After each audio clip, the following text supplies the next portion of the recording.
In today's video, we're finally getting around to wrapping the 2nd gen lifted CRV, and we're one step closer to being done.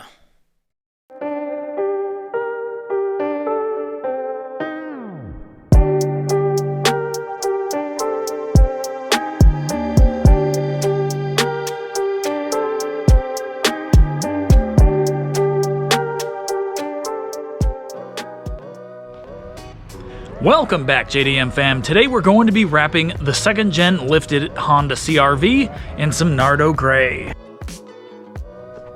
We're using the vivid Nardo Gray that we used on the rest of the CRV. Obviously, we're going to be using the same color. We're also going to be using these two vinyl applicators. One is a little bit smaller, it has a finer edge. The other one is a little wider and obviously bigger. And I'm going to be using a razor as well. You might want to use a blow dryer depending on what job you're doing. Now, right here, I could probably use a blow dryer. It does go in a little bit right there, but it should be a pretty straightforward and easy job. So I am going to be wrapping this whole area back here, including this line that goes above all of the doors right here. And it's going to stop right here. So it shouldn't take too long. I don't have to take doors apart or anything, which is really good. And I am dreading doing these doors. It's not going to be fun. It's not fun taking out these door handles, but we're not doing that today, luckily. So what I'm going to do first is wash these panels up all the way along the top up there, this window and this panel right here. We're going to clean it up, dry it off, and start wrapping. So let's go.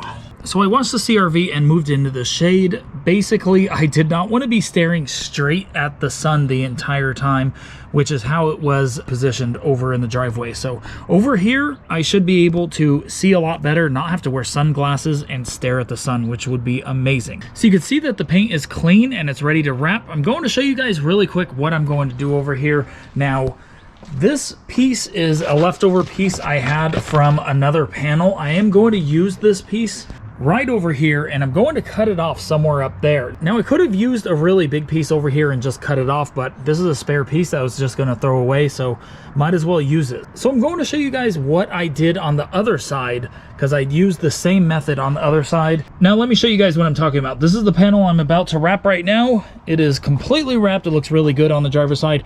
Right here, you come up to the seam, and it's slightly separated. When I was wrapping this, I didn't think about it, but I did know that the wrap does slightly shrink when it's in the sun for a long period of time.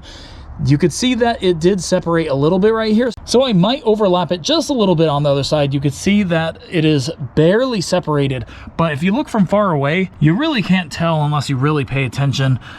So that does bother me, but I mean, it's not a really big deal. I could always wrap this part again, because this part was fairly easy versus the fuel door side over here. So that is something that I would change if I was wrapping this again. And if you are wrapping your vehicle and you are doing seams, you might want to at least barely make them overlap. These were just barely touching and they separated just barely. So yeah, let's go to the other side and start wrapping now.